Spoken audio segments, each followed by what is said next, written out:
hapon po sa inyong lahat. Ayon po sa aklat ng mga Gawa 4:12, walang pangalan na ibigay ang Diyos sa silong ng langit na sukat ikaligtas ng tao, kundi ang pangalan lamang ng ating Panginoong Hesus. At ayon po sa aklat ng Juan, Kabanata po 14, talata po 6, ang sabi po doon, si Jesus ang daan, ang katotohanan at ang buhay. Walang makakaparoon sa Ama, kundi sa pamamagitan po ng ating Panginoong Hesus.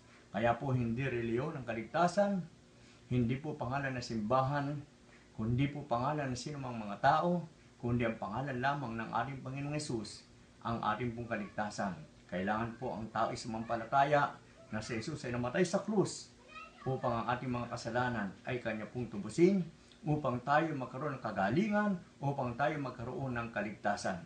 Kaya po ang sabi, salvation is found in no one else, and there is no any other name under heaven given among men that man can be saved. Magandang hapon po sa inyong lahat. Si Jesus ang kaligtasan, siya ang katotohanan, siya ang buhay, walang makakaparoon sa Ama, kundi sa pamamagitan ng ating Panginoong Hesus. God bless you.